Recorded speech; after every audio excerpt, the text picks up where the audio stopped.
Hello, and welcome back to another episode of Critical Reactions with your host, Bryan.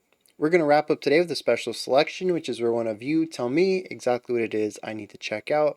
Today's comes at us from Christopher. They request Hugklofnun by Andavald. This is like my 8th time doing this, trying to get all these pronunciations right, because I also want to point something out. If you're coming to this video from the one that aired just 30 minutes previously, we checked out a group called Mikla, and they're an Icelandic electronic group, and this is an Icelandic, I'm going to assume, not electronic group, primarily because it's a 10-minute long song, and this album art does not scream electronic to me. What's interesting is both of these bands are from the same city, which is the capital of Iceland, and I can't pronounce it because I forgot it, and it's like my 8th take of doing these, so I want to get through this. Let's start this track and see what Andavald is bringing to the table.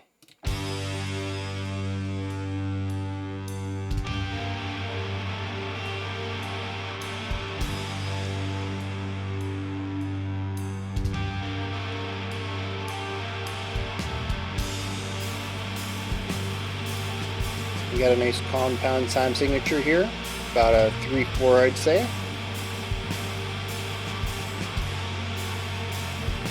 Really interesting bass hits against our snare accents.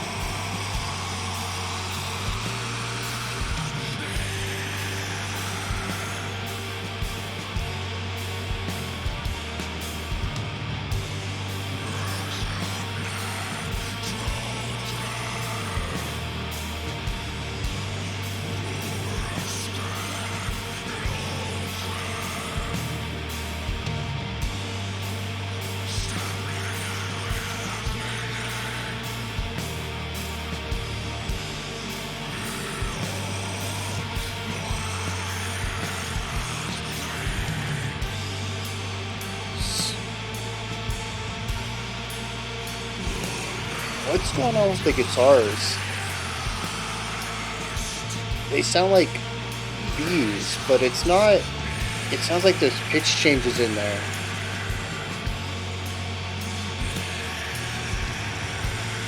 But it's just very antagonistic atmospherically, and the vocals are right there. It is just working together.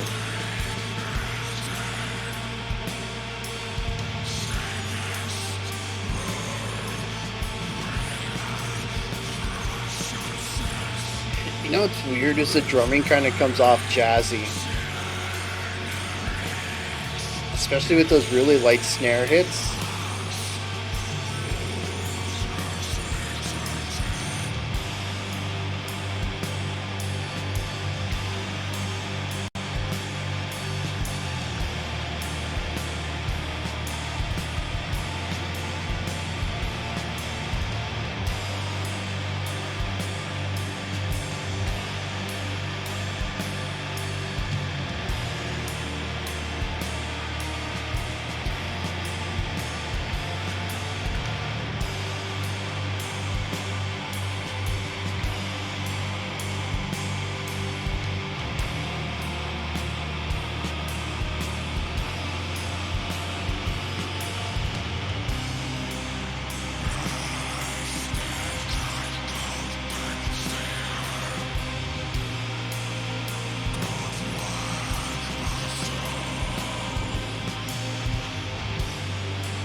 Interesting idea there, trying to implement a little bit of a melody in that quick guitaring.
That drumming is so good. It feels so out of place, but it's also kind of very right. I don't know.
It's so weird, the connections my brain is making with this track.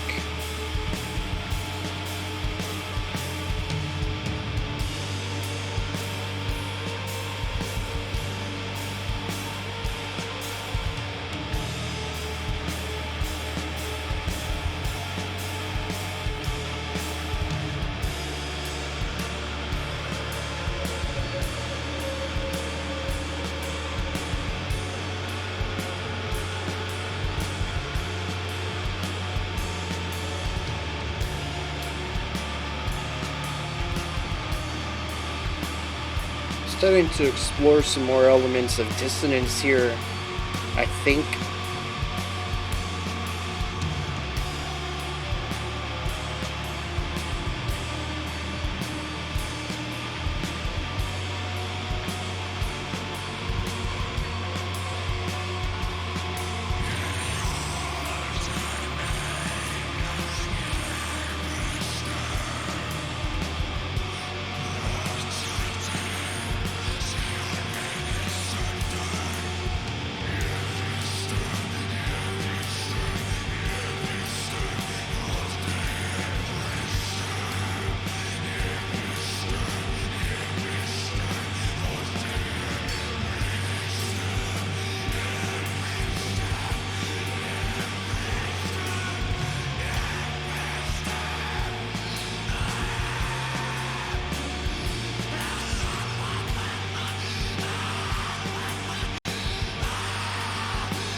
Okay.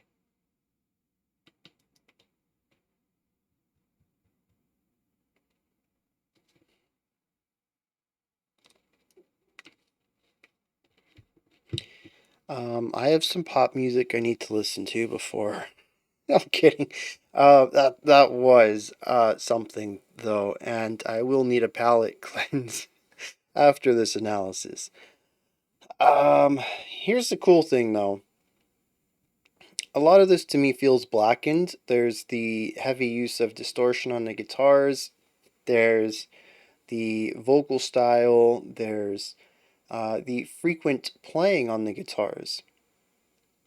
I think that was,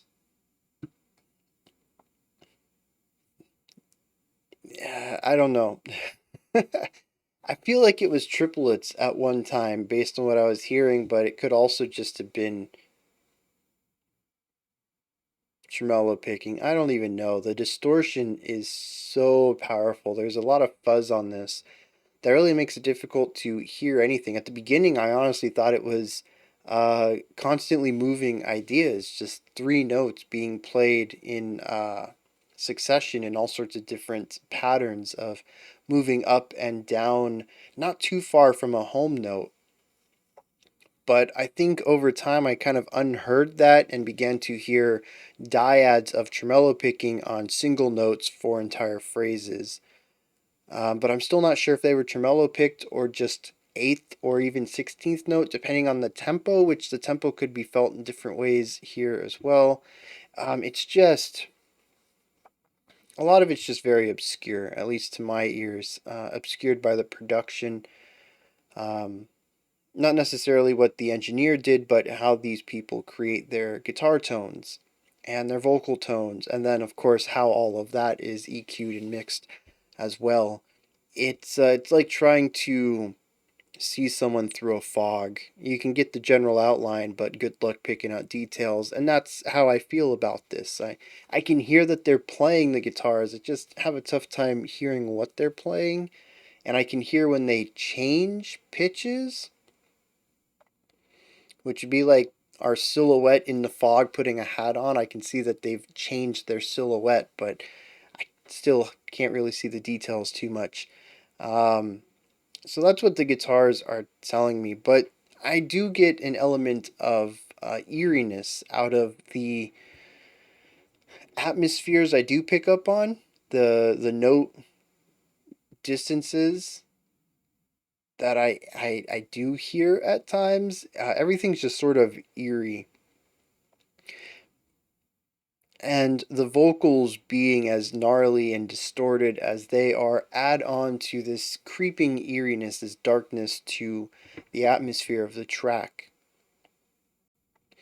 And honestly, if we stopped there, this could very well be a black metal song, just traditional black metal, if we just look at the vocals and the guitars. But there's two other elements in here that I think is really interesting to analyze, to look at, to see how they're adapting this and mixing it with other influences. Let's start with the bass, which, first of all, is present in black metal, which is very cool. The bass does a lot of walking bass lines and provides a loose sense of melody, if often through a riff, but occasionally through something a little more linear. It's a bit too quiet to call it a lead melody, but it's a moving aspect to the track that we just don't hear elsewhere. The vocals give us rhythmic motion, but as far as melodic motion, the bass is the closest we're going to get, and while it is a weak melody at most times, it is melodic in some capacity, which gives it the de facto lead melody title, since no one else does anything melodic in here, aside from a few small choices at the end of phrases in our guitars. And that's more of just putting four notes back to back rather than four notes back to back at the end of an idea rather than just continuing to hold out the chord that would be played there that they were playing at the beginning of the bar. So our bass has the lead melody. They define the direction of the music. It's a really weird thing to do in black metal, but it's a normal thing to do in jazz. And there are some bass lines here that feel like they're alluding to some sort of rockified version of a walking bass line. And the point of a walking bass line in jazz is to both dictate rhythm and dictate chordal progression. I don't necessarily know that the bass is doing either of those here, given that they're a bit difficult to hear in the production, but it may be that that's where the influences stem from. Staying on this jazz idea, we'll segue into the drums. These are straight up swing style drums. Very light attacks, a lot of emphasis on cymbal work, minimal emphasis on toms, snare, and bass, though they are utilized for accent points at specific moments. The snare is the lead accenting element, the bass is the syncopated accented element, and it works well in a variety of syncopated rhythms to craft different grooves against our snare hit, but these are all used very sparingly. We will usually only get one accent and sometimes only one syncopation, sometimes zero syncopated hits per bar. This is 100% what smoother, chiller jazz will do, especially when you start looking at lounge jazz drumming, or just lounge drumming in general. It doesn't necessarily be jazz. It's very sparse drumming with a heavy emphasis on the cymbal to create a levity and sparse usage of the snare, bass, and toms in order to create the groove, the heartbeat. But it's a very sparse usage of those. It is the exact opposite of black metal drumming, both in intensity, these are very light hits, but also in rhythmic sparsity, I guess we can call it, in the fact that black metal tends to do pure 16th notes all the time and has that really thrashy, lots of attacks per bar idea, where this is the exact opposite of that. We have very few hits, much less attacks per bar, and most of those are accents rather than a standardized volume level. And so we have a type of, my brain wants to say blackened jazz, but I think the jazz influences are very sparse here, primarily because the two main sounds you hear, the vocals and the guitars, are very firmly rooted in black metal. The jazz elements are more of a secondary component to the track. But it is black metal with a jazzy rhythm section. And I had mentioned my brain is making really weird connections somewhere in the middle of this track. And another thing that I thought of was folk music. And I'm not talking specifically about the folk that typically, like the European folk that typically gets included in metal, especially when we're looking at folk metal. But I'm looking more of Americana style of folk, which has a consistent underlying element with the vocals being the only thing that changes. I'm trying to think of some examples of this that we've checked out. Leonard Cohen, I think, is a name that's coming to mind. Who's that dude? The Decemberists is also coming. We did a folk week, though, and a lot of it was Americana folk. And the whole thing about it is that it's basically poetry with music to it. The music is so secondary that it's mostly either atmospheric or foundational, and it is usually either one single idea or a verse chorus back and forth where they're similar but a variation of them. And so the music becomes repetitive and rote to the point that the mind kind of puts it to the background and focuses on the story being told in the lyrics. That's kind of what's happening here. No, the structure of this song, does it have a structure? if we exclude our intro and outro, which focused more on holding out notes rather than repeatedly playing them, which is kind of just a variation on the same thing, the middle 8 minutes of this track, give or take, are just one section, it sounds like to me, at least sonically. Maybe on paper they're different. Maybe we have different chord progressions and note interval progressions throughout this, but at least to me, the drumming never really changed, the bass work never really changed, the guitaring never really changed, and the vocals might have changed words. There was definitely a difference at the end as the vocals shifted to pure screaming. I don't think there were words there. There was some maniacal laughing as well, but musically, everything underneath this was more of what we already had. The increased intensity came from the vocals being a bit louder and moving away from language. Through this lens, it almost feels like we just have intro A, outro, which is such a folk thing to do. The music is secondary to the story.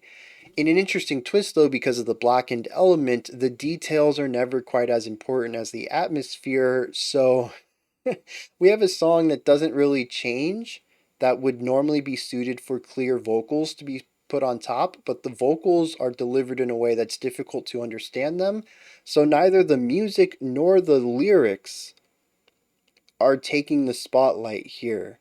And so we end up with a track that is almost pure atmosphere without the help of lyrics to guide you. And I do think most people, even black metal fans, are going to need the lyrics written out for them. I could be wrong, and there's definitely people who are going to be at a point of acclamation to certain production styles that they can hear through some of this and maybe pick out the syllables, but I think a lot of it is heavily obfuscated in a way that you can't, between a lack of enunciation and an elevated gritty dirtiness on the vocals. I think the information just isn't there in the music file, at least on this version. This is from the official band's YouTube music page, so this is going to be the highest quality YouTube can deliver, but it's possible that YouTube has still compressed it a bit, and black metal and compression just don't work. So maybe the vocals are a bit clearer on a CD quality, a vinyl quality, maybe a FLAC if they have like a Bandcamp that you could buy a FLAC from the group from any sort of high quality audio. But yeah, coming away from this, it's a song that every element seems to push itself out of the spotlight and nothing wants to be listened to, which is just a very strange way to go about doing this. The music is repetitive, which puts focus on the vocals, but the vocals are repetitive and the lyrics are difficult to hear, so that puts the emphasis back on the music, and the music is not there to be emphasized, so everything wants to push itself into the background. What is that background? Like I said at the beginning, it's just this eeriness, this darkness, definitely reaches into some discomfort by the end of the track as the gritty vocals give way for very clear maniacal laughing and eventually what sounded to me as some sort of possible whimpering. Just definitely a very emotional aspect at the end, completely delivered through the vocals. As I mentioned, the music is rather similar in that section as well. It's just heavy and dark and ominous and eerie throughout, but that makes sense because it's, at least to my ears, one section.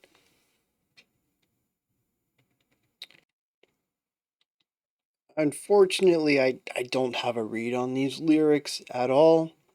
The best I have is that there is just an overarching sense of self-deprecation, maybe a lack of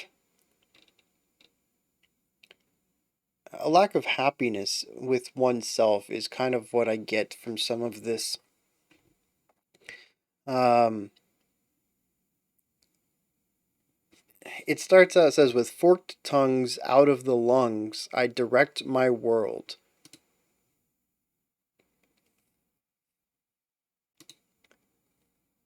I think it's really interesting to speak of oneself as having a forked tongue, unless you're specifically alluding to the ideas of snakes, devils, um, and that type of negativity from a perspective of self deprecation, of kind of hating the self. But it's a really interesting way to start this track. Now, granted, I'm gonna say this. Some of this translation I don't think is 100%. I don't know if I should say accurate, but I think there's a lot lost in translation. And Deep L does not translate from Icelandic yet, so I'm going off of Google, which tends to translate a bit more loosely um, than literally. And I think if we go for a little literal route, we might find some more information in some of these lines. But we start from that area, and it says, "From the ashes to the fire, the distraught carcass of self collapses. In a plume of stardust, the disembodied consciousness is felt along winding paths. She falls over, the fruit of one's actions, a formless person." And from this, I don't know. There's a lot of metaphorical ideas here. Um, but it almost seems to me, at least, to say that the actions that I've put through in my life, the history of my actions, what I've done in the past, has all sort of just been for naught. That the fruit of all of the things I've done, the end result of every choice I've made, is a formless person.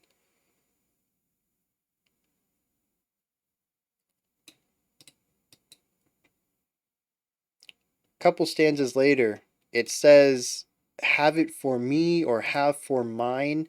I think it's supposed to be something more along the lines of, "and this is directed at me. Hate 1,000 times over. Any nonsense, all shall be done unto thee." Any nonsense can also loosely be translated to every single thing. So instead of any no sense, any nothing could be every single thing. Um, all shall be done unto me. So something, it might be a self hatred, it might be an external hatred, but it's so grand, 1,000-fold, 1,000 times over, that everything shall be done unto me. It says, "And in my flesh I will change. My heart is now a faded bug in the presence of my wrongs." It says, "Oh, what I would give for pleasure and happiness under the black sun. In my flesh I tear apart and tear the self apart." Or possibly, "In the flesh I change and tear the self apart."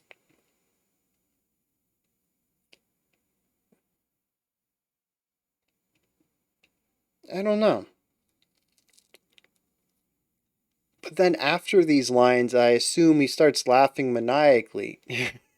Like, how does that segue into that? I don't know. There's just a lot of darkness in here, though, and the vibe I get from these words being strung together, and especially just the vocabulary selected here, which of course could be what Google translates them as, or could be, something analogous to what they were going for, but at least the vocabulary I'm reading here in English all kind of has this darker, heavier connotation to it that I think works really well with the atmosphere they crafted with the track. A lot of this also tends to be all about the same topic, the same subject. It is completely linear, more like a poem than a song, lyrics to a song. So I think it kind of works with this one style, single A section, folky kind of structure that they went with. And like I said, the tone of the track is heavy and dark, which are the vibes I'm getting from the lyrics at least. So I'd say it all kind of fits together in a cohesive whole, at least from my limited understanding of what's happening here lyrically. Those are my thoughts on Andavald's Hugklofnun, I think is the pronunciation of that. Let me know what you thought.